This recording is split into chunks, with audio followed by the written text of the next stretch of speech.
আলাইকুম। আজকে আমাদের গোল এ প্লাস ব্যাচে আমরা একটা খুবই গুরুত্বপূর্ণ চ্যাপ্টার নিয়ে চলে এসেছি, জুওলজি। সেটা হচ্ছে আমাদের শ্বসন ও শ্বাসক্রিয়া। চ্যাপ্টারটা খুবই ইম্পর্টেন্ট, খুবই ছোট একটা চ্যাপ্টার, কিন্তু তাও এই চ্যাপ্টারটা খুবই গুরুত্বপূর্ণ কারণ এখান থেকে অনেক প্রশ্ন আসে। ঠিক আছে, তো অ্যাজ অলওয়েজ আপুর ক্লাসগুলোতে আমরা আগে চেষ্টা করি আগে বইটা একটু পড়ে নিতে, বইয়ের মধ্যে কোন কোন জায়গাগুলো ইম্পর্টেন্ট, কোন কোন জায়গাগুলো তোমার পড়তে হবে, বুঝতে হবে, অ্যান্ড কোন কোন জায়গা থেকে মেইনলি আমাদের প্রশ্নগুলো আসে। তো দেখো আমরা সামনে চলে যাই। এখানে ফার্স্টে আমরা একটা গুরুত্বপূর্ণ সংজ্ঞা পেয়েছি, সেটা হচ্ছে শ্বসন কাকে বলে। এই শ্বসনের সংজ্ঞাটা খুবই গুরুত্বপূর্ণ, এটা পরীক্ষা আসে। এটা তোমার বোটানির জন্য ইম্পর্টেন্ট, তোমার জুওলজির জন্য ইম্পর্টেন্ট। তাহলে শ্বসন কি? শ্বসন হচ্ছে মেইনলি আমাদের দুই টাইপের শ্বসন হয়। এই যে আমরা যে বলছি না যে আপু এই যে প্রশ্বাস নিঃশ্বাস, এটা এক ধরনের শ্বসন, এটাকে আমরা বলি এক্সটার্নাল রেসপিরেশন বা বহি শ্বসন। আর এটা হচ্ছে আমাদের ইন্টারনাল রেসপিরেশন, এটা হচ্ছে অন্ত শ্বসন। সেটা কি? যে আমি এই যে প্রশ্বাসের মাধ্যমে অক্সিজেনটাকে নিয়েছি, এই অক্সিজেন দিয়ে আমি আমার ভিতরে খাদ্যবস্তু যেগুলো খাচ্ছি, ওই খাদ্যবস্তুকে জারিত করেছি, জারিত করে খাদ্যবস্তু থেকে একটা শক্তি পেয়েছি, ওই শক্তিটাকে আমি ইউজ করতেছি। মেইনলি এটা হচ্ছে আমার শ্বসন, অন্ত শ্বসন আর কি। তো আমাদের এই সংজ্ঞাটা তোমার পাশে বইয়ের মধ্যে অবশ্যই লিখে রাখবে, এটা ক দিয়ে লিখে রাখবে, এটা কয়ের জন্য খুবই গুরুত্বপূর্ণ। ঠিক আছে, আচ্ছা এখন চলে আসি আমরা। আমাদের এখানে একটা ক্লাসিফিকেশন আছে, সেটা হচ্ছে মানুষের শ্বসনতন্ত্রকে আমরা তিনটা ভাগে ভাগ করি। তো তিনটা ভাগের ক্ষেত্রে এখন বলতে পারো যে আপু এটা কি আমাদের সিকিউর জন্য লাগবে? না, এগুলো আমাদের সিকিউর জন্য লাগবে না, এগুলো মিলে আমাদের এমসিকিউর জন্য লাগবে। আপু তোমাকে একেবারে বুঝিয়ে দেওয়ার চেষ্টা করি, ঠিক আছে? আচ্ছা, তো দেখেন এখানে আমরা মানুষের শ্বাসতন্ত্রকে তিনটা অঞ্চলে ভাগ করি। একটা হচ্ছে যেই অঞ্চল দিয়ে আমি এই যে অক্সিজেন নিচ্ছি, কার্বন ডাইঅক্সাইড ত্যাগ করছে, মানে বায়ু গ্রহণ এবং ত্যাগ অঞ্চল একটা। আরেকটা হচ্ছে বায়ু পরিবহন, মানে ও হচ্ছে রাস্তা হিসেবে কাজ করতেছে, ও রাস্তা দিয়ে যাবে। আরেকটা হচ্ছে যেখানে আমার মেইনলি এই যে আমাদের হার্ট থেকে কার্বনাইজড রক্ত আসে, হার্টে আবার অক্সিজেনযুক্ত রক্ত ফিরে যায়, এই পুরো কাজটা করেছে আমাদের শ্বসন অঞ্চল। তো এখন আমরা একটু ছবি দেখে পুরোটা দেখে আসবো, ঠিক আছে? তো দেখো এখানে একটা ছবি আছে, এটা বড় করে একটা মানুষের রেসপিরেশনের ছবি দেওয়া আছে।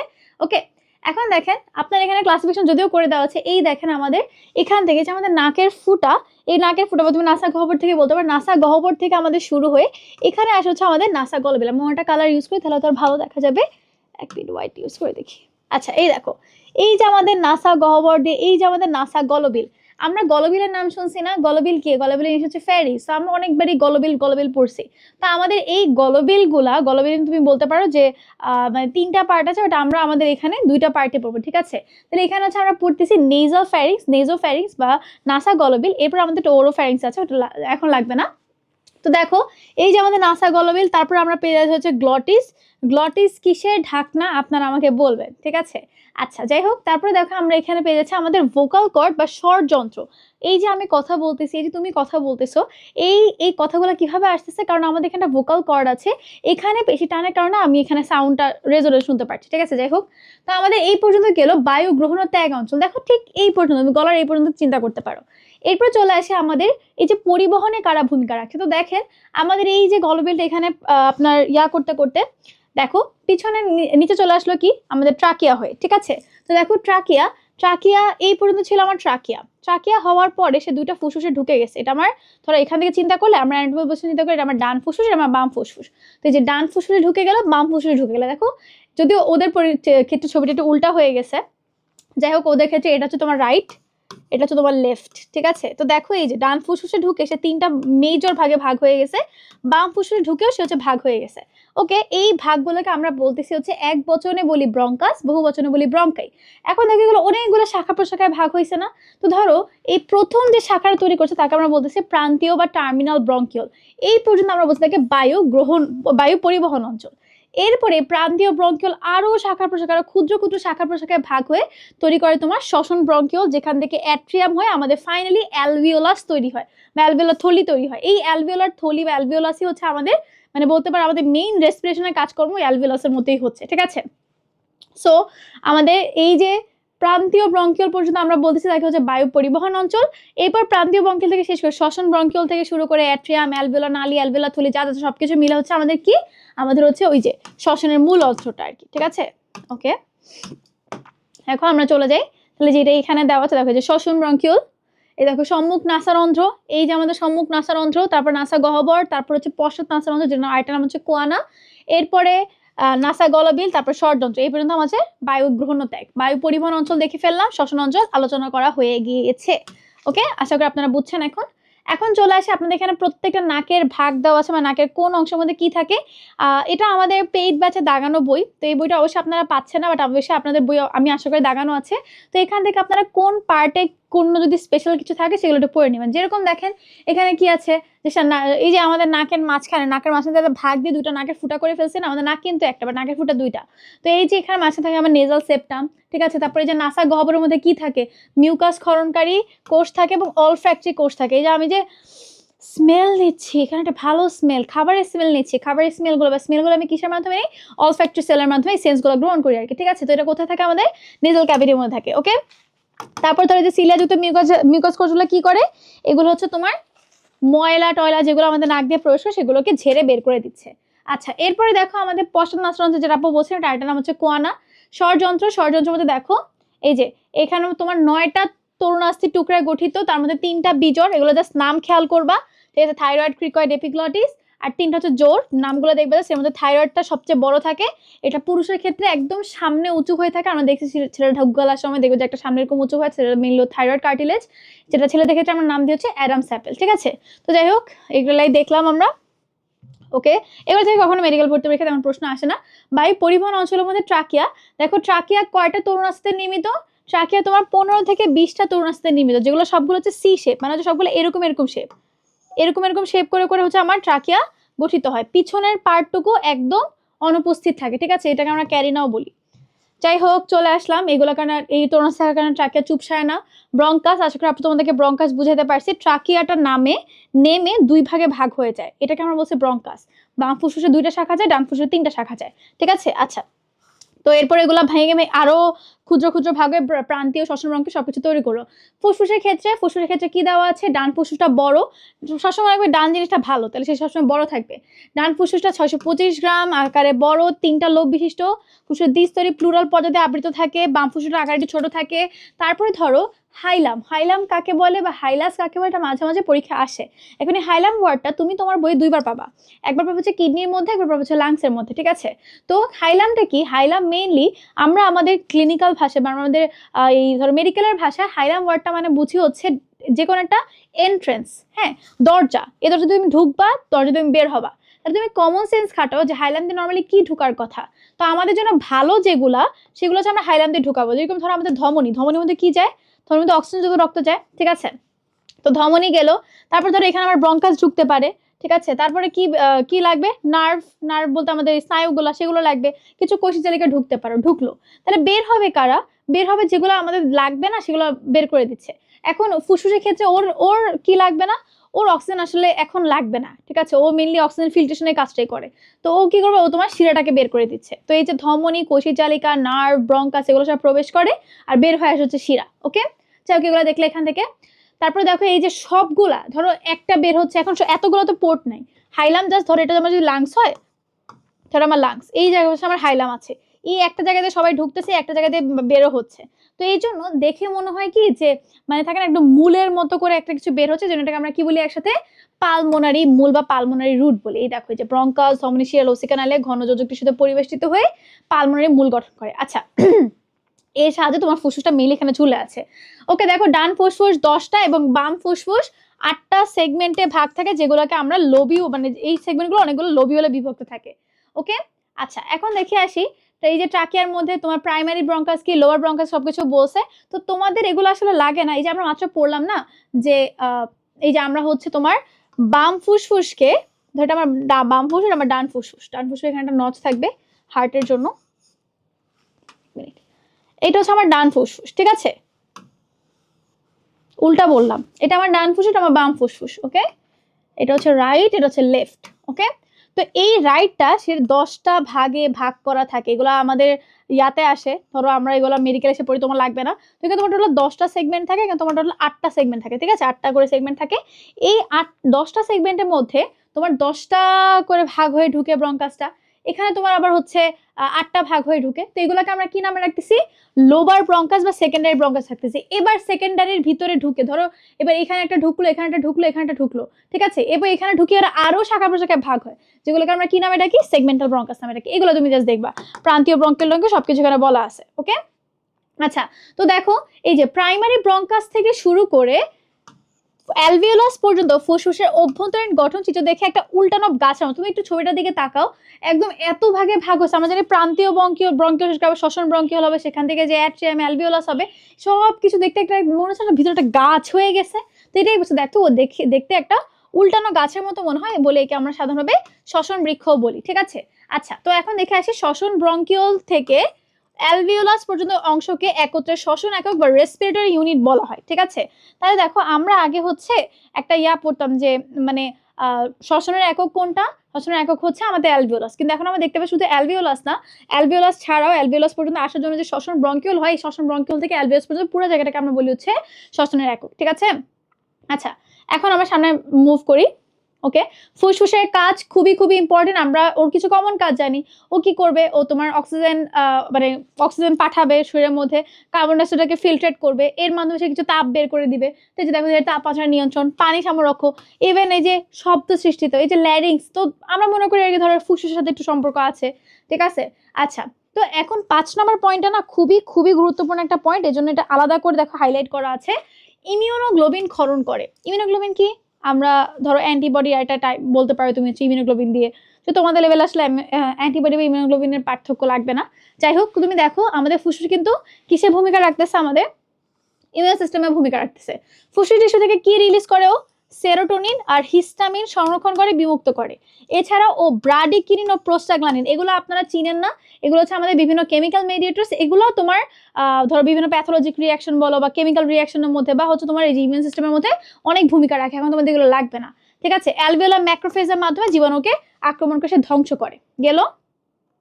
এখন দেখো যে তোমার শ্বসনতন্ত্রের পুরোটা দিয়ে দিছে। এখন চলে আসে আমাদের অ্যালভিওলাসের গঠনের মধ্যে।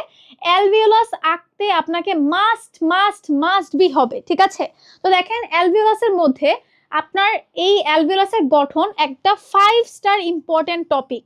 আপনি ধরেন লিখা একটু কম লেখেন সমস্যা নাই, কিন্তু এই ছবিটা মাস্ট বি সবার আঁকতে হবে। দেখো ছবিটা আঁকা খুবই সহজ, আপনি একবার ছবির উপরে রিড্র করি।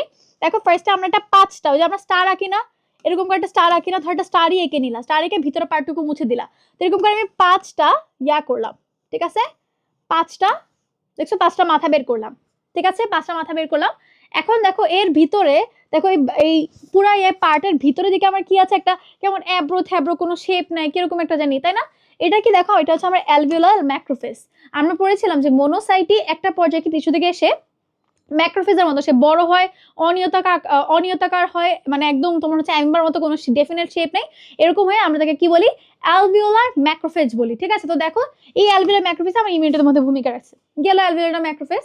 এখন দেখো আমাদের কি কি মাস দিতে হবে। দেখো এর ভিতরে এই পাশে একটা এঁকে ফেললা কোনো মতো একটা তারপর দেখো এই স্টারের ভিতরে এরকম একটা আঁকবা, খাঁচকাটা, ভিতরে একটা কালো অবশ্যই দিতে হবে, কারণ এটা হচ্ছে তার নিউক্লিয়াস। ওকে, এটা কি, এটা আমার সারফেক্টেন্ট নিঃসরণকারী কোষ, ভেরি ভেরি ইম্পর্টেন্ট। এই সারফেক্টেন্ট দেখো এখানেই আছে। মানুষের 20 থেকে 22 সপ্তাহ বয়স্ক মানব ভ্রূণে সর্বপ্রথম সারফেক্টেন্ট ক্ষরণ শুরু হয়। এই কারণে 24 সপ্তাহ আগে মানব ভ্রূণকে স্বাধীন অস্তিত্বের অধিকারী গণ্য করা হয়। এটা মেডিকেলের জন্য খুবই খুবই ইম্পর্টেন্ট, কারণ এটা আছে আমাদের মেডিকেল টার্মিনেশন অফ প্রেগনেন্সি। তো ধরো যারা অ্যাবর্শন করায়, এখন যারা ধরো লিগাল উপায়ে অ্যাবর্শন করাতে চাচ্ছে, তখন ডাক্তার দেখবে যে বাচ্চার আসলে বয়স হতেছে, বাচ্চাকে সারফেক্টেন্ট রিলিজ হওয়া শুরু হয়েছে কিনা। যদি বাচ্চার সারফেক্টেন্ট রিলিজ হওয়া শুরু হয়, তাহলে সেই মা অ্যাবর্শন করাতে পারবে না, ইন কেস তার কোনো সিরিয়াস ইলনেস আছে, এমন কোনো ইলনেস আছে যার কারণে মার লাইফ ইন ডেঞ্জার হয়ে যাবে, বাচ্চার লাইফ ইন ডেঞ্জার হয়ে যাবে। ধর রুবেলা আছে, রুবেলার কারণে তখন তিনি বলতেই পারেন যে আমি এখন করবো না। বা ধরো মায়ের ক্যান্সার আছে, এখন এই ক্যান্সার, এই লিম্ফোমা তোমার বাচ্চার শরীরে ছড়া যেতে পারে, তো সে চাইলে তখন গিয়ে তোমার প্রেগনেন্সি বা অ্যাবর্শন করাতে পারে। এই জন্য এটা খুবই খুবই ইম্পর্টেন্ট। ঠিক আছে, এই জন্য আপনি যদি অ্যালভিওলাস আঁকেন, এই সারফেক্টেন্ট রিলিজকারী কোষকে বাদ দেওয়া যাবে না। ওকে, ঠিক আছে, এখন দেখেন আপনার এই যে 5টা স্টার আঁকছেন, এর মাঝখানে আমাদের দেখো এখানে একটা, যে একটা কেমন ওরা ইন্টারলিঙ্ক করে এখানে একটা কোষ দেখছো, একদম যে আমাদের বাংলাদেশের পতাকার মতো এরকম একটা কোষ এঁকে দিবা। তারপর দেখো এটাকে আরেকটু বড় করে এনে এখানে একটা কোষ হয়ে গেল। ঠিক আছে, এটাকে আবার বড় করে টেনে এনে এখানে একটা কোষ হয়ে গেল। তো এই যে আমাদের 3টা কোষ পেয়ে গেলাম। এই কোষগুলো কি দেখো, এই কোষগুলো হচ্ছে আমাদের স্কোয়ামাস এপিথেলিয়াম।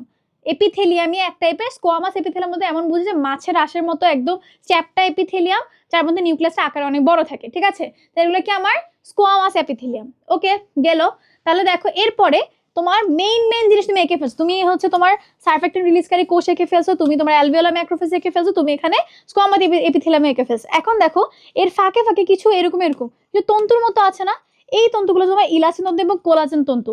এই প্রত্যেকটা তন্তু তোমাকে আঁকতে হবে এই কারণে, কারণ এই যে আমার যে লাংস বড় হচ্ছে ছোট হচ্ছে, এগুলোর ক্ষেত্রে আপনার ইলাস্টিন তন্তু বা কোলাজেন তন্তু একটা ভূমিকা আছে, ঠিক আছে। এগুলোর কারণে তোমার লাংস কখনো চুপসায় যায় না।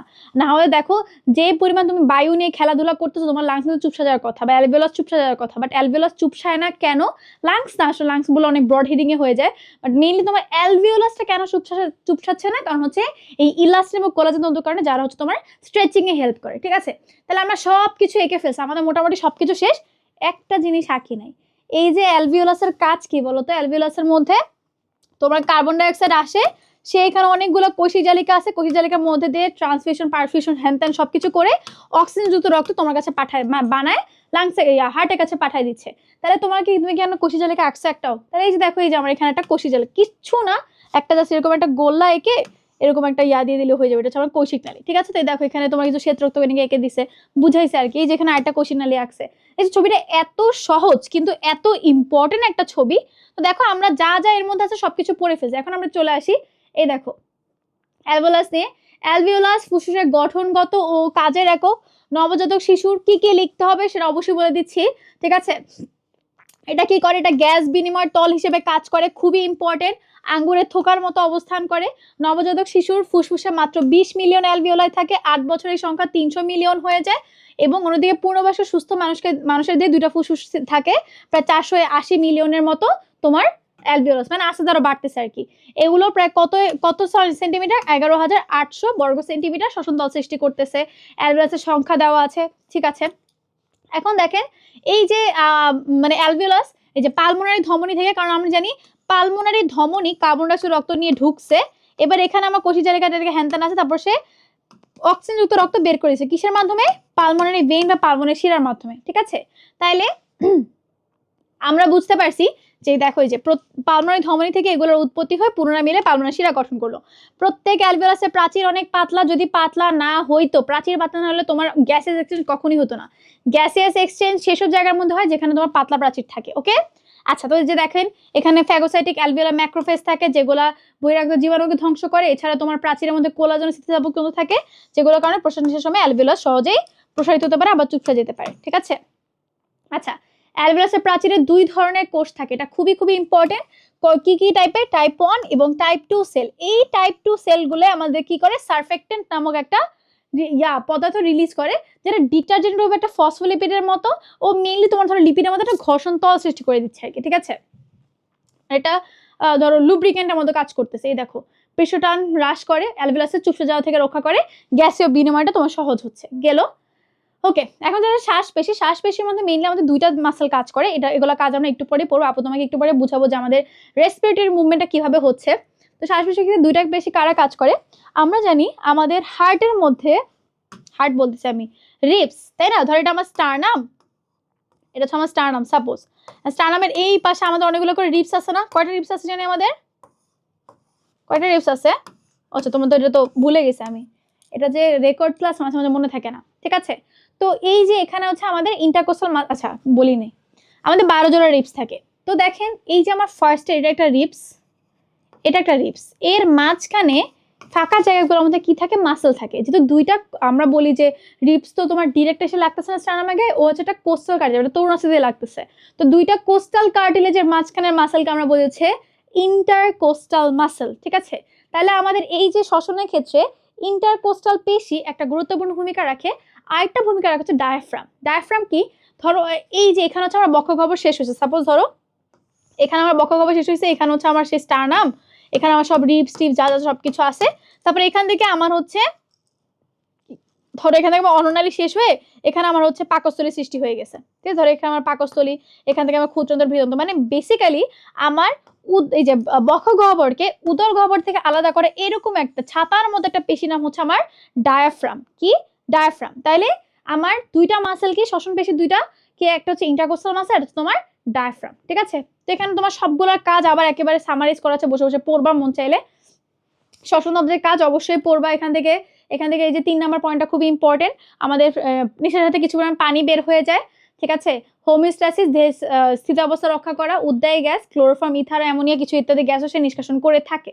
আচ্ছা, এখানে দেখতে পারে অ্যালভিওলাস কোন পর্দার মাধ্যমে, একটার থেকে একটা অ্যালভিওলাস আলাদা করা থাকে ট্রাবেকুলি পর্দার মাধ্যমে। দেখলা। এখন যেটা শ্বসনের শারীরবৃত্ত, যেটা আপু তোমাকে বলছিলাম, বহিঃশ্বসন যে প্রক্রিয়ায় পরিবেশের সাথে আমাদের সম্পর্ক, ডিরেক্ট আমরা পরিবেশ থেকে অক্সিজেন গ্রহণ করছি, পরিবেশ আমরা কার্বন ডাই অক্সাইড ত্যাগ করছি, এটা হচ্ছে আমার বহিঃশ্বসন বা এক্সটার্নাল রেসপিরেশন, ঠিক আছে। অন্তঃশ্বসন যেটা আমরা মেইনলি একটু আগে ডেফিনেশনটা পড়ে আসছি। এখন দেখো প্রশ্বাস নিঃশ্বাস কার্যক্রম সম্পর্কে তোমাকে আপু একটু ধারণা দেই, ঠিক আছে। দেখো আমার হাতের মুভমেন্ট আগে চিন্তা করো। তো ধরো হচ্ছে আমি এখন অক্সিজেন নিব, প্রশ্বাস নিব, তো ধরো আমার আমার যে ডায়াফ্রামটা সে এরকম করে আছে, নর্মালি সেইভাবেই থাকে, তার পজিশনটা এরকমই, ঠিক আছে। কারণ সে ঠিক একদম ছাতার মতো, খোলা ছাতা যেরকম থাকে এরকম করে আছে। এখন আমি যখন তোমার প্রশ্বাস, দেখো প্রশ্বাস আমরা কি করতেছি, অনেক স্ট্রেংথ, একটা শক্তি দিচ্ছি, তাই না। তুমি অনেক, এখন বলতে পারো আপু আপনি জোর করে নিতেছেন, বাট না, নর্মাল ক্ষেত্রে তুমি দেখো যখন আমার প্রশ্বাস, তখন দেখবে আমার বডি একটু কাজ করতেছে, তখন কি হয়, আমার একটা ফোর্স দিয়ে আমার ইন্টারকোস্টাল মাসেলগুলো, আমার ইন্টারকোস্টাল পেশিগুলো সংকুচিত হয়, ঠিক আছে। সংকুচিত হয়েও যখন টান দেয় তখন দেখো ও এরকম থাকার কথা না, ওরা সংকুচিত, তখন ও কি হয়, ও ধাম করে নেমে যায়, ঠিক আছে। তাহলে দেখো কি হচ্ছে, আমার প্রশ্বাস নেওয়ার সময় ইন্টারকোস্টাল মাসেলগুলো সেগুলো সংকুচিত হয়, সংকুচিত হওয়ার ফলে তারা করে কি স্টার্নামকে একটু সামনের দিকে ধাক্কা মারে, স্টার্নামকে সামনের দিকে ধাক্কা মারলো, ওরা সংকুচিত হয়ে উপর দিকে উঠে গেল, তখন এই যে ডায়াফ্রামটা যেরকম টান টান অবস্থায় ছিল, এখন ওরা যদি উপরে উঠে গেছে ও কি করবে, ও তা ধাম করে ওর পুলের কারণে, ও সেন্ট্রাল লিনার পুলের কারণে ও কিন্তু আমার নিচের দিকে নেমে যাবে। তাহলে দেখো আমার কি হইলো, প্রশ্বাস গ্রহণের সময় ইন্টারকোস্টাল মাসলগুলো সংকুচিত হয়ে উপরের দিকে উঠে স্টার্নামকে সামনের দিকে ধাক্কা দিল, ঠিক আছে। সাথে তোমার এটা যেরকম একদম পজিশনে ছিল ও এমন নেমে গেল, ঠিক আছে। তাহলে নামার পর তুমি একবার চিন্তা করো, ও এরকম ছিল, এখন এরকম হয়ে আছে, তোমার মাসেলগুলো সব উপরে উঠে গেছে, স্টার্নাম সামনে দিয়ে চলে গেছে, ভিতরে একটা ফাঁকা জায়গার মতো তৈরি হয়ে গেছে না। এখন এখানে জায়গা বেশি হয়ে গেছে, জায়গা বেশি হলে আমরা কি করি, ধরো আম্মু পাইছে, আরে এই আলমারির মধ্যে একটা ড্রয়ার খালি পাইছে, দাঁড়াও এটার মধ্যে সব জামা কাপড় ভরে ফেলি, এরকম একটা ব্যাপার না। তখন আমার বডির থেকে, ধরো আমার বডির ভিতরে ইন্টারনাল প্রেশারের সাথে এক্সটার্নাল প্রেশারের একটা ডিফারেন্সিয়েশন হয়ে যায়, তখন একটা ডিফারেন্সটাকে কমানোর জন্য আমরা বাইরে থেকে তোমার আরো বেশি বায়ু গ্রহণ করতে পারি। এখন যখন আমি বাইরে থেকে বেশি বায়ু গ্রহণ করে ফেললাম, এখন বাইরে থেকে বেশি বায়ু গ্রহণ করে ফেলছি, এখন ধরো ইন্টারকোস্টাল মাসলগুলো যেগুলো সংকুচিত হয়েছিল, ওরা কি আর সংকুচিত থাকবে, ওরা কি আজীবন কুচকায় ছিল কুচকায় থাকবে না, তো ওরা তো আবার নিজের জায়গায় ফিরে আসবে। তো ওরা যখন আবার নিজের ওয়েটের কারণে নিজের জায়গায় ফিরে আসলো, তাতে দেখা দেখি তোমার ডায়াফ্রাম নিজের জায়গায় ফিরে আসলো, সবাই নিজের জায়গায়, সবাই আগের মতো চলে আসছে। এখন তোমার জায়গা হচ্ছে ধরো 200 ml এর, তুমি গ্যাস রাখছো 500 ml এর, থাকবে। তখন জাস্ট নর্মাল প্রসেস, কোনো ধরনের কোনো এক্সট্রা ফোর্স দেওয়া ছাড়াই তুমি হচ্ছে কার্বন ডাইঅক্সাইড রক্তটা বের করে দিচ্ছ, ঠিক আছে। রক্ত বলছি, নিঃশ্বাস ত্যাগ করতেছো আর কি। তাহলে ব্যাপারটা কি হয়েছে, খুবই ইজি। প্রশ্বাসের সময় ইন্টারকোস্টাল মাসলগুলো সংকুচিত হয়, আর কি হয়, আমার ডায়াফ্রামটা নিচে দিকে নেমে যায়, আর তোমার নিঃশ্বাসের ক্ষেত্রে সবগুলো জাস্ট ওদের ওয়েটের কারণে আবার আগের অবস্থায় ফিরে আসে, এবং আমাদের কি হচ্ছে, ওই নিঃশ্বাস মানে যে এক্সট্রা বায়ুটা জমে গেছিল সেটা কার্বন ডাই অক্সাইড নিয়ে শরীর থেকে নিঃশ্বাসের মাধ্যমে বের হয়ে যায়। আশা করি আপনারা বুঝছেন, অনেক কিছু হ্যান হয়ে গেল মাঝখান দিয়ে। ওকে, চলে আসি আমরা। তো দেখো এখানে এগুলো বারবার ডিটেলসের মধ্যে বলছে, তুমি চাইলে রিডিং পড়তে পারো কিভাবে কি বলে। দেখো তখন ফুসফুসের আয়তন কমে যায়, মেইনলি এগুলো আমাদের দুইটা ইয়ার মাধ্যমে কাজ করে, আমরা একটু পরে দেখবো। তো এখানে সবকিছু এভাবে ডিটেলসের মধ্যে লিখছে। দেখেন পূর্ণবয়স্ক মানুষের বিশ্রামকালে এই প্রক্রিয়া প্রতি মিনিটে 14 থেকে 18 বার হয়, নবজাতকে প্রায় 40 বারের মধ্যে সংঘটিত হয়। প্রশ্বাস ও নিঃশ্বাসের মধ্যে পার্থক্য একসাথে দেওয়া আছে, প্রশ্বাসটা সক্রিয় প্রক্রিয়া, কারণ তুমি এখানে আলাদা করে এনার্জি দিচ্ছ, ঠিক আছে। আচ্ছা, তারপরে এখানে দেওয়া আছে প্রশ্বাস বায়ুর 20.9% থাকে অক্সিজেন এবং 0.04% থাকে হচ্ছে কার্বন ডাইঅক্সাইড। নিঃশ্বাস বায়ু 13.7% থাকে কার্বন ডাইঅক্সাইড, 5.2% অক্সিজেন, আর 5.2% থাকে হচ্ছে কার্বন ডাইঅক্সাইড। এখন দেখুন প্রশ্বাস ও নিঃশ্বাসের কার্যক্রম নিয়ন্ত্রণের ক্ষেত্রে আমরা কি করব, নিয়ন্ত্রণের ক্ষেত্রে আমরা কি করি আসলে। আচ্ছা, তো এখানে দেখেন মেইনলি প্রথমে আমরা হচ্ছে কন্ট্রোল করি হচ্ছে শ্বাস কেন্দ্র দিয়ে, আমাদের কোথায় কোথায় শ্বাস কেন্দ্র থাকে, তারপর এটা দেখাচ্ছি, পরে আপু তোমাকে একেবারে কাজটা লিখে লিখে পড়াবো, তাহলে তোমার জন্য ইজি হবে। তো দেখো আমাদের শ্বাস কেন্দ্র কোথায় থাকে, আমাদের পন্স, আমরা পন্স মেডুলা পড়ছি না সবাই, কোথায় পড়ছি এগুলা, এগুলো পড়ছি আমাদের পশ্চাৎ মস্তিষ্কের মধ্যে। এখন আপনাদের এগুলো ফুল সিলেবাসের চ্যাপ্টারে 8 নম্বর চ্যাপ্টার পারা দরকার, ঠিক আছে, সবাই এগুলো জানা দরকার, খুবই ইন্টারেস্টিং। আচ্ছা, আমাদের পন্সের দুই পাশে দেখো একজোড়া থাকে, ওকে গেল সরি, এই যে পন্সের পার্শ্বদেশে অবস্থায় একজোড়া স্নায়ু কেন্দ্র এবং মেরুলা অবলঙ্গটা সামনে ও পিছনের দিকে তোমার এক জায়গায় টোটাল 2 জোড়া প্রশ্বাস নিঃশ্বাস কেন্দ্র থাকে, এগুলোকে আমরা কি বলি, শ্বাস কেন্দ্র বলি। পন্সের পাশে এগুলোর নাম হচ্ছে নিউমোট্যাক্সিক সেন্টার এবং অ্যানিওস্টিক সেন্টার, আর মেডুলার পাশে এগুলোর নাম কি, প্রশ্বাস কেন্দ্র এবং নিঃশ্বাস কেন্দ্র। এই জন্য আপনারা 8 নম্বর চ্যাপ্টারের মধ্যে কাজের মধ্যে পড়ছেন যে এই দুইটা পন্স এবং মেডুলা দুইটাই তোমার শ্বসন কেন্দ্র হিসেবে কাজ করে। আচ্ছা, তাহলে আমরা দেখলাম। এখন দেখেন আপনাকে এখানে ব্রিফলি একটা একটা ইয়া দিছে আর কি, কিভাবে কিভাবে আপনার রক্তটা সঞ্চারিত। তো আপু দেখেন আপনাকে বুঝাই, 1 মিনিট, তাহলে দেখো তোমার জন্য অনেক ইজি লাগবে। ঠিক আছে, আমার যখন এটা খুব প্যাচ লাগতো তখন হচ্ছে আমি এভাবে করে পড়তাম। 1 মিনিট দাঁড়াও। আচ্ছা, তো আমি আমার নোটটা আমি যেভাবে নোট করি সেভাবে তোমাকে দেখাচ্ছি। দেখো ফার্স্টে ধরো এটা হচ্ছে আমার ব্লাড, আমি এখানে কয়েকটা সেন্টার টেন্টার রাখবো সুন্দর করে। আপনারা আমার সাথে ধরেন আমি ব্লাডের কালার ব্লাড দিয়ে লিখলাম, এটা হচ্ছে আমার ব্লাড। ঠিক আছে, ধরো ব্লাডের মধ্যে এখন আমার কার্বন ডাই অক্সাইড আছে সাপোজ। ওকে, এখন আমি কয়েকটা সেন্টার লিখবো, বিভিন্ন কালার দিয়ে লিখি তাহলে ভালো বুঝবা। ঠিক আছে, আচ্ছা ধরো এটা হচ্ছে আমার অ্যানিওস্টিক কেন্দ্র। বানান ভুল হইলে একটু ঠিক করে নিও, আমার বানান ভুল হইতেই পারে, আমিও মানুষ, আপনারাও মানুষ। অ্যানিওস্টিক কেন্দ্র। ঠিক আছে, এটা হচ্ছে আমার নিউমোট্যাক্সিক কেন্দ্র। এটা কি আমার নিউমোট্যাক্সিক কেন্দ্র। আমি জাস্ট নিউমোট্যাক্সিক লিখে রেখে আশা করি আপনারা বুঝবেন। তো ধরেন আমি একটা বক্স করে দিই, খুবই বাজে লাগতেছে দেখতে হ্যান্ড রাইটিং, যাই হোক আপনারা বুঝতে পারলে আমি সার্থক। আচ্ছা, তো এরপর হচ্ছে এটা হচ্ছে আমার প্রশ্বাস কেন্দ্র। দুটো পাশাপাশি লিখে ফেলি তাহলে ইজি লাগবে। ওকে, প্রশ্বাস কেন্দ্র, আমার নিঃশ্বাস কেন্দ্র।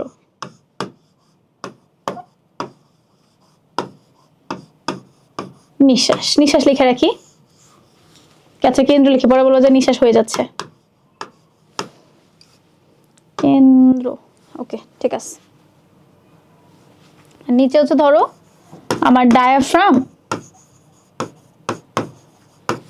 আর ইন্টারকোস্টাল মাসেল।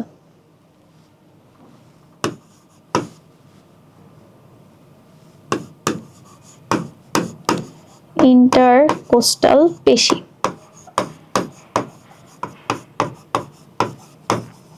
ওকে, আচ্ছা এখন দেখেন কি হচ্ছে।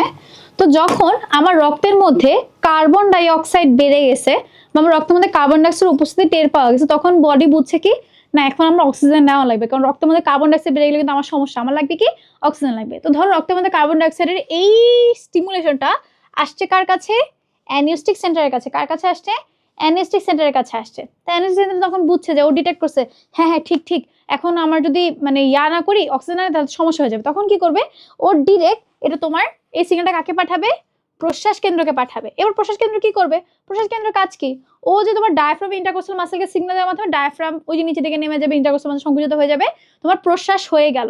তো কি সুন্দর করে হয়ে যাচ্ছে তাই না। এখন দেখেন এই যে আমার অ্যানিওস্টিক যে ইয়াটা, সে কিন্তু আরেকটা ইম্পর্টেন্ট কাজ করে, দেখেন এখান থেকে দেখলে আরো ভালো বুঝবে।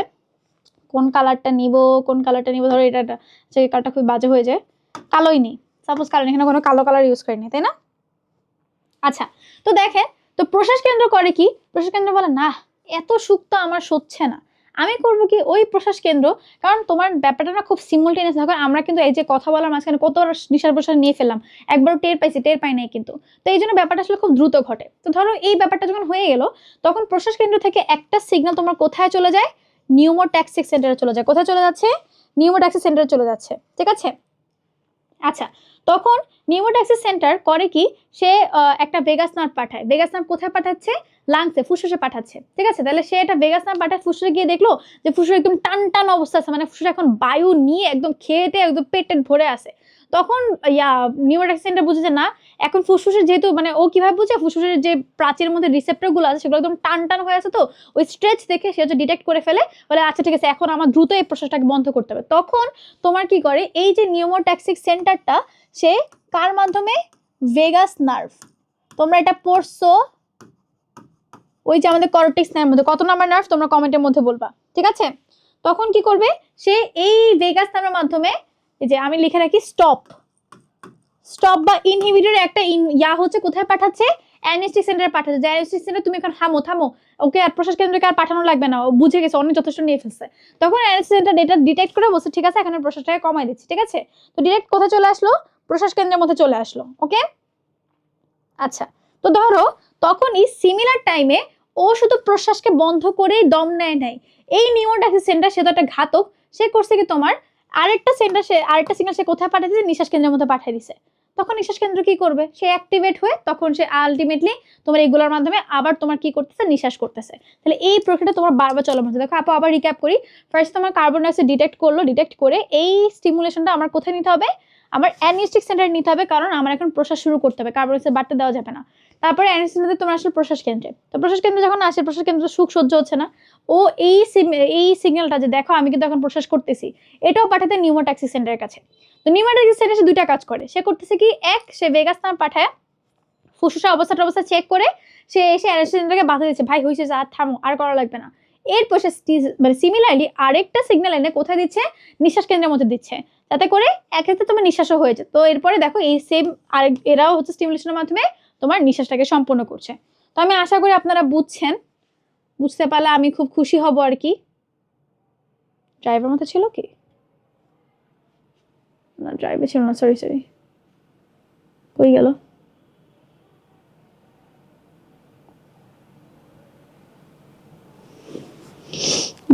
ক্রোমে ছিল, সরি ওকে। তাহলে আশা করি এখন আপনারা বুঝছেন। তো এটাই এখানে সবকিছু লেখা আছে। এখন দেখেন শ্বসন অঙ্গের মধ্যে আমাদের একটা প্রতিবর্ত ক্রিয়া হয়। দেখেন এই যে আমরা একটু আগে যে ইয়াটা ব্যাখ্যা করলাম, তো দেখেন এই যে স্ট্রেচ রিসেপ্টর উদ্দীপ্ত হয়, এই উদ্দীপনা ভেগাস নার্ভের মাধ্যমে স্নায়ু কেন্দ্রে প্রেরিত হলে প্রশ্বাস কার্যক্রম প্রশমিত হয়ে যায়, বন্ধ হয়ে, যেগুলো আমরা সবকিছু পড়ছি। ফুসফুসের এই ধরনের স্ফীতি ও সংকোচনের ফলে সৃষ্ট প্রতিক্রিয়াকে আমরা কি বলি, হেরিং ব্রয়ার রিফ্লেক্স বলি বা হেরিং ব্রয়ার প্রতিক্রিয়া বলি। এভাবে শ্বাসক্রিয়া ছন্দটাকে নিয়ন্ত্রিত করে। আচ্ছা, তো এই জন্য পরীক্ষা আসতে পারে আপনার এভাবে হেরিং ব্রয়ার প্রতিক্রিয়া আমরা কার মধ্যে দেখি, ঠিক আছে। আচ্ছা, এখন দেখেন আমাদের আমি একটু আগে বোর্ড প্রশ্ন দেখতেছিলাম, তখন একটা প্রশ্ন দেখলাম যে আমাদের হাঁচি কেন হয়। তো দেখেন নাসিকা গহ্বরের প্রাচীরে মিউকাস পর্দার মধ্যে, আমি একটু আগে বলছিলাম যদি নাসিকা মিউকাস পর্দার মধ্যে আমাদেরকে ধুলাবালি আটকে যায়, তো এই যে যখন আমাদের হাঁচি কখনো, যখন তুমি একটা খুবই মানে খুবই এমন পলিউটেড একটা জায়গার মধ্যে গেছো, অনেক ধুলাবালি, দেখো যে মিউকাস পর্দা উদ্দীপনা জনিত তাড়না, মানে কি তোমার ওই যে প্রশ্বাস নিছো, প্রশ্বাসে এত ধুলাবালু ছিল, এই মিউকাস পর্দার মধ্যে সবকিছু আটকায় গেছে। তো আটকানোর ফলে সেখান থেকে একটা নার্ভ সিগন্যাল, দেখো কোন নার্ভের মাধ্যমে, ভেগাস নার্ভের মাধ্যমে হাঁচি প্রতিবর্তী ক্রিয়া উদ্ভব ঘটে। তখন ভেগাস নার্ভের মাধ্যমে স্টিমুলেশন গিয়ে আমাদের কি হচ্ছে, হাঁচি বা স্নিজিং হচ্ছে। কাশি কেন হচ্ছে, সিমিলার ভাবে আমাদের ট্রাকে বা শ্বাসনালী দিয়ে যখন একটা পদার্থ প্রবেশ করলো, তখন যদি ধরো ওটার মধ্যে বিভিন্ন ধরনের জীবাণু থাকলো বা বিভিন্ন ধুলাবালি থাকলো, সেগুলো আমাদের মিউকাস পর্দার মধ্যে আটকে যায়, এবং কোন নার্ভের মাধ্যমে, আবারও ভেগাস নার্ভের মাধ্যমে তোমার কাফ রিফ্লেক্সে তৈরি হয়, ঠিক আছে। আচ্ছা, এরপর দেখো খাদ্য গলাধকর বাধাগ্রস্ত হলে গলবিলের গায়ের মধ্যে তোমার কিছু স্নায়ু তাড়নার কারণে কি হচ্ছে, আমাদের গলবিলীয় বা গ্যাগ রিফ্লেক্স হচ্ছে। এটা কার মাধ্যমে হচ্ছে, গ্লসোফ্যারেঞ্জিয়াল নার্ভের মাধ্যমে। এগুলো সব আপনারা ওই করোটিক স্নায়ুর মধ্যে পড়ে আসছেন, ঠিক আছে, না পারলে এখন ধরে মাইট দিব। তো দেখো যে গ্লসোফ্যারেঞ্জিয়াল নামটা কি হয়ে আসছে, গ্লসো মানে জিহ্বা, ফ্যারেঞ্জিয়াল মানে হচ্ছে ফ্যারিংস থেকে, তো এই জন্য মুখ গলবিলীয় প্রতিক্রিয়া কে করে বা গ্যাগ প্রতিক্রিয়া কে করে, গ্লসোফ্যারেঞ্জিয়াল নার্ভ। তো আশা করি এখন আপনারা এগুলো পারবেন, ঠিক আছে। এরপর এখান থেকে তেমন বাকি অন্য কিছু তেমন ইম্পর্টেন্ট না। এখন হচ্ছে রাসায়নিক নিয়ন্ত্রণ। আপনাদের মানে এইচএস এর জন্য এই যে স্নায়বিক নিয়ন্ত্রণ খুবই ইম্পর্টেন্ট। এই স্নায়বিক নিয়ন্ত্রণটা আমাদের বারেও মেডিকেল কি বলি ধরু এইচএসসি পরীক্ষা আসছে বা বিভিন্ন স্কুল কলেজের পরীক্ষা আসছিল, তারপরে এই রাসায়নিক নিয়ন্ত্রণটা খুবই ইম্পর্টেন্ট। রাসায়নিক নিয়ন্ত্রণের মধ্যে ফার্স্ট আমরা চলে শিখেছি গ্যাসীয়। এখানে একটাই তোমার কম্পাউন্ড খুবই গুরুত্বপূর্ণ ভূমিকা রাখে, সেটা হচ্ছে হিমোগ্লোবিন। এই হিমোগ্লোবিনের সবকিছু খেলা দেখায়। তারপর চলে আসে আমরা অক্সিজেন পরিবহনের মধ্যে। অক্সিজেনে তোমার ফুসফুসের মধ্যে অক্সিজেনের চাপ কত থাকে দেখো, 100, ফুসফুসের অ্যালভিওলাসের মধ্যে চাপ থাকে হচ্ছে 104 মিলিমিটার মার্কারি। অন্যদিকে ফুসফুস যে কোষের জালিকা, সেখানে চাপ কত থাকে তোমার 40 মিলিমিটার মার্কারি। তো আমাদের এই যে আমরা বারবার পড়ছি অ্যালভিওলাসের মধ্যে ব্যাপন হয়, এই ব্যাপনটা ততক্ষণ পর্যন্ত হয় যতক্ষণ পর্যন্ত তোমার চাপটা 100 মিলিমিটার মার্কারি পর্যন্ত না চলে আসে, ঠিক আছে। আচ্ছা, তো দেখেন আমাদের এই রক্তের মধ্যে অক্সিজেনটা দুই ভাবে পরিবাহিত হয়। একটা হচ্ছে আপনাদের ভৌত দ্রবণ রূপে প্লাজমার মধ্যে অল্প পরিমাণ 0.2 থেকে 0.3 ml এর মতো রক্ত পাস হয়, আর মেইনলি তোমার হচ্ছে রক্ত কিসের মাধ্যমে পাস হয়, তোমার হিমোগ্লোবিন, অক্সি হিমোগ্লোবিন যৌগ রূপে রক্তের মধ্যে পাস হচ্ছে। এই যে এই বিক্রিয়াটা অবশ্যই দিবেন, ঠিক আছে। Hb4 বিক্রিয়া করে 4 অণু হিমোগ্লোবিন অক্সি হিমোগ্লোবিন তৈরি করছে, তো এটার মাধ্যমে হচ্ছে তোমার পরিবাহিত হচ্ছে। এখন চলে আসে কার্বন ডাইঅক্সাইড পরিবহন। কার্বন ডাইঅক্সাইড তোমার কয় ভাবে পরিবাহিত হয়, 3 ভাবে পরিবাহিত হয়। খুবই ইম্পর্টেন্ট, কত পার্সেন্ট আছে এগুলো সবকিছু খুবই ইম্পর্টেন্ট। 3 ভাবের মধ্যে দেখো ফার্স্টে ভৌত দ্রবণ রূপে দেখো মানে তোমার প্লাজমার মধ্যে আর কি কিছু মাত্র 5%, এই দেখো পানির সাথে কার্বন ডাইঅক্সাইড বিক্রিয়া করে কি তৈরি করছে, কার্বনিক অ্যাসিড। এভাবে কিছু পরিমাণ তোমার কার্বন ডাইঅক্সাইড পরিবাহিত হয়, ওকে। আচ্ছা, এরপর দেখো কার্বামিনো যৌগরূপে। কার্বামিনো মানে কি, ওই যে আমাদের হিমোগ্লোবিন, এই হিমোগ্লোবিন একই সাথে তোমার অক্সিজেন পরিবহনে ভূমিকা রাখে, কার্বন ডাইঅক্সাইড পরিবহনে ভূমিকা রাখে। দেখেন এই যে হিমোগ্লোবিন, এই যে দেখেন CO2, এই যে আমার হিমোগ্লোবিন, হিমোগ্লোবিন একটা যৌগ ধরো, ঠিক আছে। তো দেখেন কার্বামিনো যৌগ আর কি। তো এই যে আপনার NHটাকে যদি তুমি এভাবে করে লিখো, ধরো HBNH, ধরো এখানে একটা H, এখানে একটা H, তো এই Hটাকে সরাই দিয়ে, বা ধরো Hটাকে একটু পাশে সরাই দিয়ে আমি জাস্ট এই কার্বন ডাইঅক্সাইডটাকে একটু ভেঙে লিখছি, CO লিখছি, জাস্ট ওইভাবে যৌগটা হয়ে গেল, ঠিক আছে। তো এই যে হচ্ছে আমার কার্বামিনো হিমোগ্লোবিন। মাঝে মাঝে দেখা যায় কার্বন ডাইঅক্সাইড একাংশ প্লাজমা প্রোটিন, ওই যে অ্যালবুমিন, গ্লোবিউলিন, প্রোথ্রোমিন, সবগুলোর সাথে ডিরেক্ট যুক্ত হতে পারে। সেটা দেখো যে প্রোটিন NH2 সেম যৌগ, জাস্ট এখানে তোমার HB জায়গা হচ্ছে PR, মানে প্রোটিন বুঝাচ্ছে, কার্বামিনো প্রোটিন। ওকে, এটা কত ভাগ দেখো, 27 ভাগ, মাত্র 27 ভাগ হচ্ছে তোমার কার্বামিনো যৌগরূপে পরিবাহিত হয়। প্রতি 100 ml রক্তে 3 ml হচ্ছে এভাবে যায়। 2 ml থাকে কার্বামিনো হিমোগ্লোবিন, আর 1 ml থাকে তোমার কার্বামিনো প্রোটিন রূপে। এখন চলে আসে মেইন আপনাদের যেটা, আচ্ছা দেখো এখানে কি হচ্ছে, বাইকার্বনেট যৌগরূপে প্রায় 85%, বা অনেক জায়গায় হচ্ছে 65% হচ্ছে তোমার, এটা 65% সবচেয়ে দেওয়াটা বেটার। 65% রক্ত যেভাবে পাস হচ্ছে, তো এটা কিভাবে হচ্ছে, আপনাদের এখানে বিক্রিয়া আছে, তাও আমি এখানে একটু বলে আসি। আচ্ছা এখানে দেখাই দিলাম মানে বেটার হয়তো, কোনো জায়গায় খালি, আচ্ছা এখানে একটু মোটামুটি খালি জায়গা আছে, এখানে দেখাই দিই। তো ফার্স্টে আমাদের কার্বন ডাইঅক্সাইড ঢুকলো, কার্বন ডাইঅক্সাইড ঢুকে তো আমাদের ইয়ার মধ্যে কি বলে, মানে প্লাজমার মধ্যে আমাদের একটা কার্বনিক অ্যানহাইড্রেস এনজাইম লাগে। কি এনজাইম লাগে? Carbonic anhydrase enzyme. এই এনজাইমটা আমাদের ইয়ার মধ্যে, রক্তে প্লাজমার মধ্যে খুব একটা বেশি পরিমাণে নাই, কিন্তু এটা আমাদের লাগবে, পরিবহনের জন্য লাগবে। তখন আমরা কি করতেছি, তোমার রক্তটা কিছু পরিমাণ ধরো থেকে কার্বন ডাইঅক্সাইডটা মেনে যাচ্ছে কোথায়, লোহিত রক্তকণিকার মধ্যে। এবার লোহিত রক্তকণিকার মধ্যে কার্বনিক অ্যানহাইড্রেস আছে, তখন সে কি করবে, লোহিত রক্তকণিকার মধ্যে এই কার্বন ডাই অক্সাইড পানির সাথে যুক্ত করে কি তৈরি করবে, তোমার কার্বনিক অ্যাসিড তৈরি করবে, ঠিক আছে। এখন এই কার্বনিক অ্যাসিড ভাঙলো, ভেঙে তোমার কি তৈরি করলো, এটাকে ভাঙলে আমি কি পাবো, একটা হাইড্রোজেন আয়ন পাবো, একটা তোমার বাইকার্বনেট আয়ন পাবো, তাই না। এখন এই যে আমার বাইকার্বনেট আয়নটা, সে তোমার লোহিত রক্তকণিকার মধ্যে পটাশিয়ামের সাথে যুক্ত হয়ে কি তৈরি করতেছে, তোমার পটাশিয়াম বাইকার্বনেট তৈরি করতেছে, ঠিক আছে। কি তৈরি করলো, পটাশিয়াম বাইকার্বনেট, ঠিক আছে, পটাশিয়াম বাইকার্বনেট তৈরি করলো। এখন যেহেতু ওর মধ্যে তোমার কার্বনিক অ্যানহাইড্রেস আছে, অনেক বেশি বেশি বেশি বেশি করে তোমার কি তৈরি হয়ে যাচ্ছে, তোমার মানে বাইকার্বনেট তৈরি হচ্ছে। এখন এত বাইকার্বনেট লাগে না, এর জন্য ও করে কি, কিছু পরিমাণ বাইকার্বনেট সে লোহিত রক্তকণিকা থেকে প্লাজমা দিকে ছুঁড়ে ফেলে দেয়। এখন তুমি ভাবতেছো যে ও এতই মহানুভব, ওর মন চাইছে যে একটু দিয়ে দিই, আর ও দিয়ে দিবে পুরোটাও, কখনোই না। ও করে কি, হচ্ছে এক্সচেঞ্জ করে। কার সাথে এক্সচেঞ্জ করে, তোমার এই প্লাজমার মধ্যে এক্সট্রা হচ্ছে তোমার ক্লোরাইড আয়ন থাকে। ও করে কি, ও প্লাজমাকে বলে যে ঠিক আছে, তুমি যদি তোমার ক্লোরাইড আয়ন আমাকে দাও, তাহলে আমি তোমাকে আমার বাইকার্বনেট দিব। তো এই জন্য তোমার প্লাজমা থেকে ক্লোরাইড আয়ন হচ্ছে ও নেয়, আর ও কি দেয় প্লাজমাকে, বাইকার্বনেট দেয়, ঠিক আছে। এখন এই বাইকার্বনেট তোমার প্লাজমায় আসলো, প্লাজমায় এসে এই বাইকার্বনেট কি করবে, সোডিয়াম আয়নের সাথে যৌগ গঠন করবে, ঠিক আছে।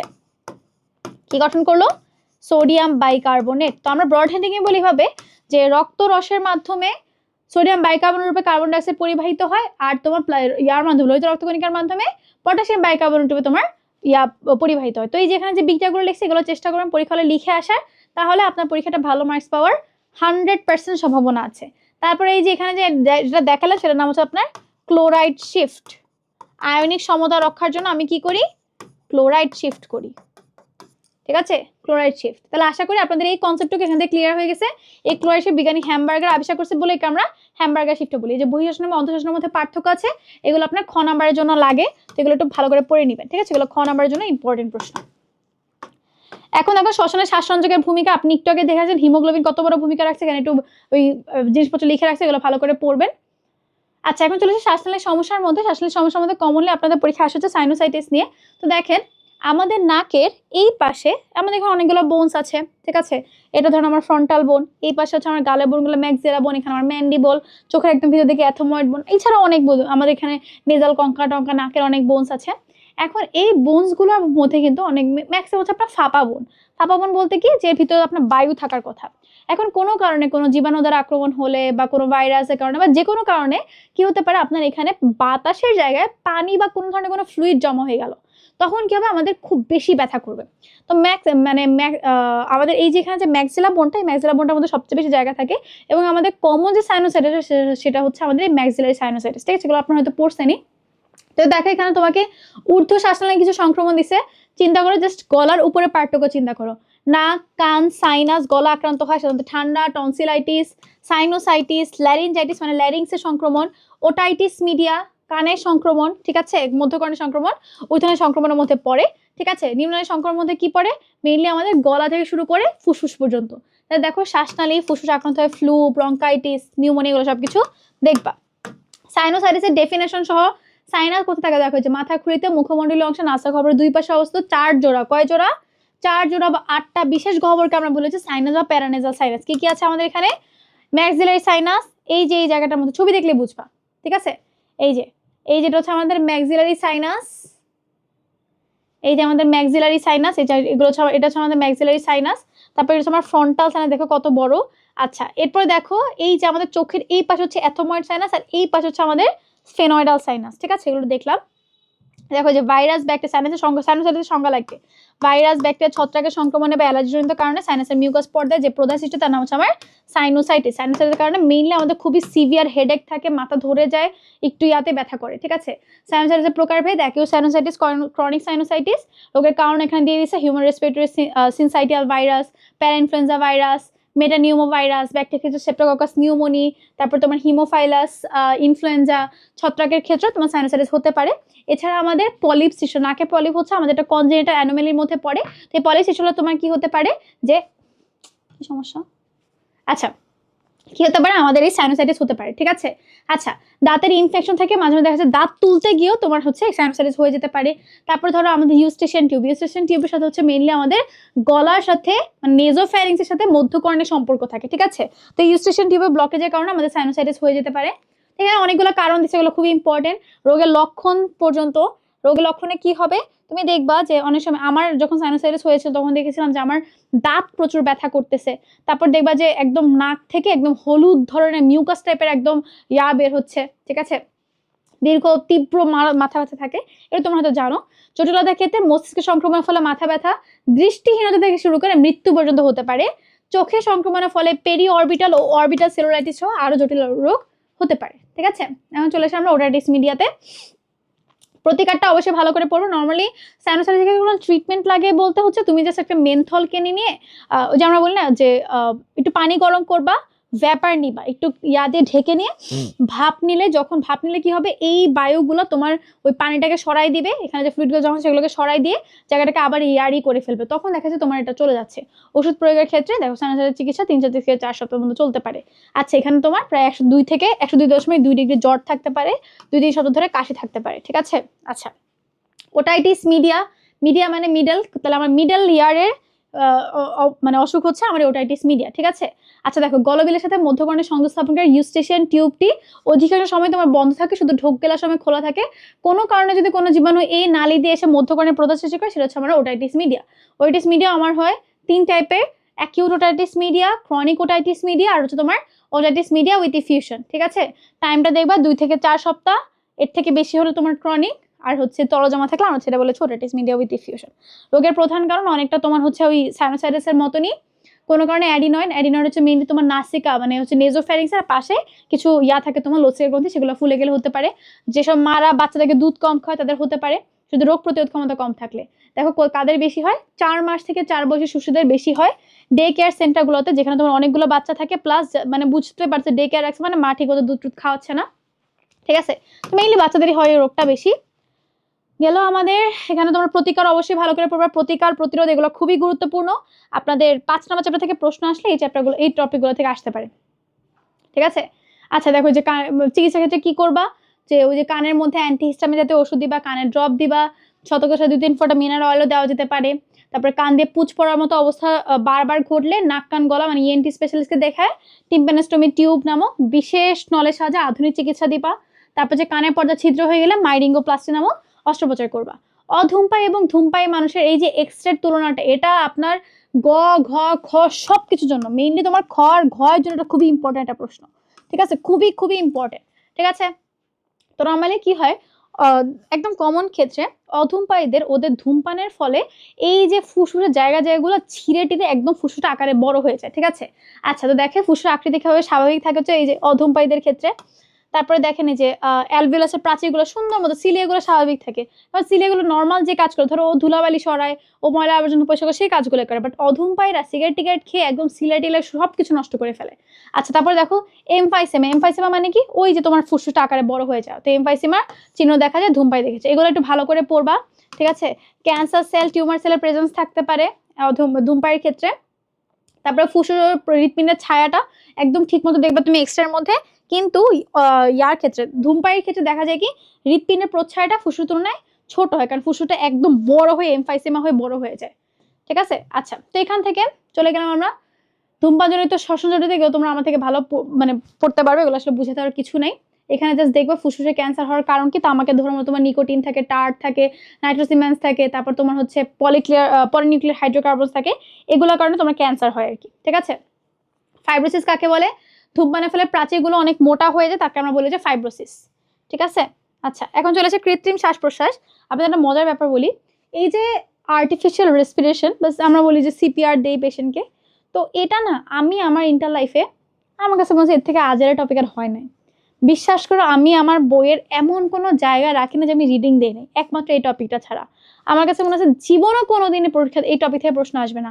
আমার কিন্তু তোমার মানে এইচএসসির আগে মেডিকেল ভর্তি পরীক্ষার প্রিপারেশনের ক্ষেত্রে বায়োলজি পুরোপুরি গুছানো ছিল, তো আমি জানি এখান থেকে মেডিকেলেও প্রশ্ন আসে না। আমি পুরা বই পড়ছি, আমি জাস্ট একটা টপিক পড়ি নাই। অ্যান্ড আইরনি অফ মাই ফেট, আমার বাড়ি হচ্ছে ঠিক এটা থেকে তোমার এইচএসসি পরীক্ষার প্রশ্ন দেয়, স্টেপ ওয়াইজ লিখতে দাও আবার।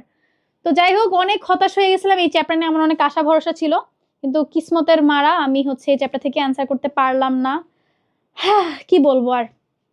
তো আপনারা উদ্দেশ্যগুলো পড়বেন কি আর, এগুলো এখন আপনাকে তো আমি বসে বসে এখন সিপিআর এর স্টেপ পড়াবো না, তো আপনি এগুলো ভালো করে পড়ে নেবেন, ঠিক আছে। এই যে মুখে মুখ লাগিয়ে চেষ্টা করতে হবে, নাকে মুখ লাগিয়ে, মাউথ টু মাউথের ক্ষেত্রে আবার চিন্তা করে না যে একদম ছোট ছোট ঠোঁট লাগাইতে বলতেছে। নর্মালি আমাদের সিপিআর ক্ষেত্রে বলে নেয় যে একটা পাতলা কাপড় বা একটা টিস্যু রেখে তারপর হচ্ছে রেসপিরেশনটা করতে, ঠিক আছে। এগুলো এখন পড়বেন। এখান থেকে আমরা জাস্ট আপনাকে এরপরে একটা এই যে ধাপগুলো আমাদের একদম ধাপ ওয়াইজ আসলে আমি এটা তোমাকে দেখাবো। তো এখান থেকে এমফাইসেমার ডেফিনেশনটাকে আমরা পার করে চলে আসছি। আমার ওটাই তোমাকে দেখানো ছিল, এমফাইসেমার ডেফিনেশনটা পরীক্ষা অনেক আসে। এমফাইসেমা কাকে বলে? এক মিনিট দাঁড়ো, এই কৃত্রিম শ্বাস প্রশ্বাস আমাদের এমফাইসেমাকে নষ্ট করে দিচ্ছে। এই যে এমফাইসেমার ডেফিনেশন পার করে চলে গেছি। সিগারেটের ধোঁয়ায় অ্যালভিওলাসের প্রাচীরে যে ক্ষতি হয়, যার ফলে অ্যালভিওলাস আয়তনে বেড়ে যায়, কোনো কোনো স্থানে ফেটে গিয়ে ফুসফুসে ফাঁকা জায়গার সৃষ্টি হয়, তাকে আমরা কি বলি? এমফাইসেমা বলি। সো আমাদের এই চ্যাপ্টারের তোমার হচ্ছে কাহিনীপত্র এখানেই শেষ। এখন আমরা চলে যাব হচ্ছে তোমার একটু সিকিউ প্র্যাকটিস করতে। এখন আমাদের মোটামুটি সবকিছু যে এখন আমরা সিকিউটা দেখে চলে আসবো, ঠিক আছে। আমি আশা করি এখন আপনারা পারবেন। হ্যাঁ, এটাই। এখন আশা করি আপনারা আমার থেকে বড় বস হয়ে যাবেন। তো চলে আসি আমরা। দেখো, ফার্স্টে আমরা একটা ছবি দেখতে পাচ্ছি, যার মধ্যে আমরা কি দেখতে পাচ্ছি বলতো? আমরা দেখতে পাচ্ছি হচ্ছে পরিবেশ থেকে এই যে আমাদের কার্বন ডাই অক্সাইড মানে লাংসে আসলো, ঠিক আছে। তারপর কোথায় যাচ্ছে আমরা দেখে বুঝতে পারছি এটা আমাদেরকে হৃৎপিণ্ড, এই হৃৎপিণ্ড পাঠালো কার্বন ডাই অক্সাইড, ঠিক আছে। সে প্রসেস করে সবকিছু কিভাবে করলো, ওকে। তারপর দেখেন এই যেটা আমাদের ট্রাকিয়ার মাধ্যমে অক্সিজেনটাকে নিচ্ছে। তো আমরা বুঝছি পি হচ্ছে আমাদের লাংস আর কিউ হচ্ছে আমাদের হৃৎপিণ্ড। এখন দেখেন প্রথম প্রশ্ন, স্বরযন্ত্র কি? এখন পারবেন না স্বরযন্ত্র কি? স্বরযন্ত্র পারবেন? ভোকাল কর্ড কি? পারবেন, জাস্ট লিখলে হবে আমাদের স্বরযন্ত্রের একটা অংশ, যেখানে আমাদের কার্টিলেজ থাকে, যেগুলো ইয়ার কারণে, টানের কারণে আমাদের কম্পনের ফলে শব্দ সৃষ্টি হচ্ছে, ঠিক আছে।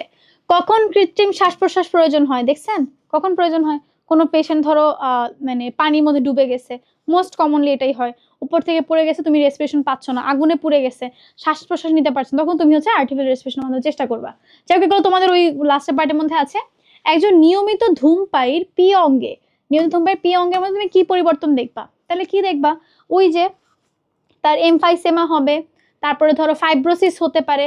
এমফাইসেমা নাকি একদম বড় হয়ে যাচ্ছে আকারে, তো যে এক্সরের মধ্যে তুমি দেখবা হচ্ছে ফুসফুস আকারে বড় হয়ে গেছে, হৃৎপিণ্ডটা ছোট দেখাচ্ছে তোমার কাছে, ফাইব্রোসিস হয়ে শক্ত হয়ে গেছে, ঠিক আছে। তারপর প্লুরিসি হইতে পারে, অনেক কিছু হতে পারে। তো ওখানে ডিজিজগুলোর নাম কয়েকটা লিখে আসবে, ঠিক আছে।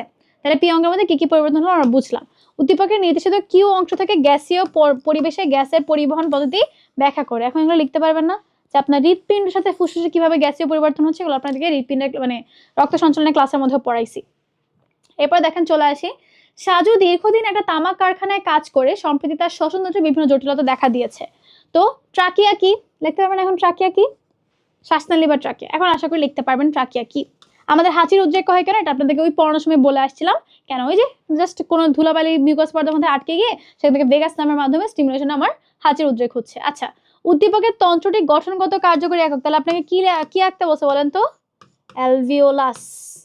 এখন তো পারবেন আশা করি, ঠিক আছে? কি আঁকবেন জানি, একটা তারার মতো করে আঁকবেন, 5টা ভাগ থাকবে তার, ঠিক আছে? 5টা ভাগ কোনো মতে আঁকতে পারলেই হয়েছে, তুমি বুঝছো যে হয়েছে। আচ্ছা, সাজুর কি কি ধরনের জটিলতা হতে পারে? যেটা আপু তোমাকে বললাম যে তার হচ্ছে তোমার এমফাইসেমা হতে পারে, প্লুরিসি হতে পারে, তারপর তার ক্যান্সার হতে পারে, ঠিক আছে? আরো কত যে রোগ হতে পারে বলো। 1 মিনিট, আমি তোমাদের এখানে দেখেই বলি, যেহেতু আমার এখন একদম সবগুলো রোগের নাম মুখস্থ নাই। আচ্ছা, তো এই যে তোমার হচ্ছে এই যে এমফাইসেমা, ব্রঙ্কাইটিস হতে পারে। ব্রঙ্কাইটিস কি? আইটিস ওয়ার্ডটা যেখানে দেখবে সেখানে বুঝবে সেখানে হচ্ছে তোমার প্রদাহ হচ্ছে, তাহলে তোমার এই ব্রঙ্কাস মানে এই শ্বাসনালীর মধ্যেই, ঠিক আছে, যে প্রদাহ হচ্ছে সেটা আমরা বলি ব্রঙ্কাইটিস। তারপর দেখো যক্ষা হতে পারে, ফুসফুসে ক্যান্সার হতে পারে, প্লুরিসি বললাম, ফাইব্রোসিস বললাম, হার্ট অ্যাটাক হতে পারে, তারপর তোমার উদ্গরি কাশি, ইভেন তোমার চেস্ট পেইন হতে পারে। কোভিড-19 একটা প্রিডিসপোজিং ফ্যাক্টর হচ্ছে এই ধূমপান। চলে আসে আমাদের বক্ষপঞ্জরের ইন্টারকোস্টাল পেশি ও ডায়াফ্রাম সংকোচন প্রসারণের মাধ্যমে একটা অঙ্গকে সক্রিয় রাখে। কাকে সক্রিয় রাখে? ফুসফুসকে। চলে আসে ক্লোরাইড শিফট কাকে বলে, বুঝাই দিছি আশা করি ক্লোরাইড শিফট কাকে বলে, ঠিক আছে? শ্বসন বৃক্ষ বলতে কি বোঝায়? ওই যে তোমার এত ভাগে ভাগ হয়ে হয়ে একবার প্রান্তীয় ব্রঙ্কিওল, একবার অমুক ব্রঙ্কিওল, তো অমুক ব্রঙ্কিওল ভাগ হয়ে হয়ে হয়ে হয়ে তোমার পুরো একটা বৃক্ষের মতো লাগে, সেজন্য আমরা তাকে কি বলি? শ্বসন বৃক্ষ বলি। এখন এইখানে যদি আপনি 2-এ 2 পেতে চান তাহলে কষ্ট করে বাজে হইলেও একটা লাংসের ভিতরে ছবি এঁকে দিয়ে আসবেন। এটা হচ্ছে আমার ধরেন ডান ফুসফুস, এটা হচ্ছে আমার বাম ফুসফুস, ঠিক আছে?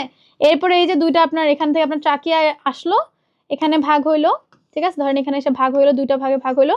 এবার ধরেন ডান যেতে এর মধ্যে 3টা ঢুকবে আপনার, ধরেন এর মধ্যে 3টা ঢুকাইলাম আমি, ওপাশ থেকে তোমার 2টা ঢুকবে। এরপর আপনি হচ্ছে একটু ভাগাভাগি করে একটু নিজের মতো করে একটু আঁকবেন, একে আসতে পারলে 2-এ 2 আপনাকে দিতে বাধ্য। এই যে দেখুন আবারও কার্যকরী একক, মানে আপনার আবারও অ্যালভিওলাসের গঠন চাইছে। খ নম্বর কি বলছে? স্নায়ু ও রাসায়নিক উপাদান উদ্দীপকে উল্লেখিত অঙ্গটি কার্যক্রম নিয়ন্ত্রণ করে। স্নায়ু কিভাবে করে? ওই যে শ্বাসকেন্দ্রের মাধ্যমে, একটাকে আপনাকে ছবি এঁকে দেখা আসলাম, অ্যানিস্টিক কেন্দ্র, নিউমোট্যাক্সিক কেন্দ্র, প্রশ্বাস কেন্দ্র, নিঃশ্বাস কেন্দ্র, ওইটা আপনি এখানে লিখবেন। রাসায়নিকটার মধ্যে কিভাবে করে? ওই যে আমাদের রাসায়নিকভাবে কিভাবে পরিবহন করতেছে, অক্সিজেন কিভাবে পরিবহন হইলো, কার্বন ডাইঅক্সাইড কিভাবে পরিবহন হলো। দেখো কত সহজ প্রশ্ন, এইটুকু একটা পিচ্ছি পিচ্ছি টপিক পড়ে, ঠিক আছে? চলে আসি, দেখো এখানে কি হচ্ছে, এই যে আমরা দেখতে পাচ্ছি এগুলো সব আমাদের অ্যালভিওলাস, তাই না? এই দেখো এখানে আমাদের অক্সিজেন এবং কার্বন ডাইঅক্সাইডের পরিবহন হচ্ছে। হইলো ব্রঙ্কাইটিস কি? এই দিকটাকে বলে আসলাম, ঠিক আছে? আমাদের ব্রঙ্কাসের মধ্যে ধরো একদম মিকোসিঙ্গা জমে একদম টিস্যুটা ফুলে টুলে উঠে প্রদাহ হয়, সেটাকে আমরা বলেছি ব্রঙ্কাইটিস। নিঃশ্বাস প্রশ্বাস বলতে কি বুঝছো আশা করি? উদ্দীপকের পি অংশটা গঠন ব্যাখ্যা করতে বসে।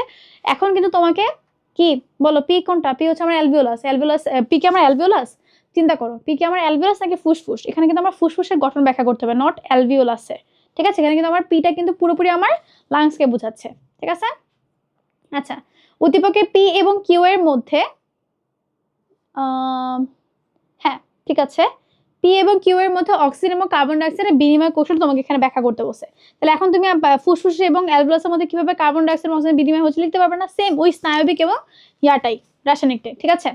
আচ্ছা, এখানে তোমার একটা ছবি দিয়ে দিচ্ছে, ছবির মধ্যে কি বলছে? এমফাইসেমা কি? দেখো ওই যে আবার এমফাইসেমা, দেখছো? এমফাইসেমা খুবই ইম্পর্টেন্ট। এমফাইসেমা কি, ব্রঙ্কাইটিস কি, এই ডিজিজগুলো ডেফিনেশনগুলো আছে, এগুলো খুবই লাগবে।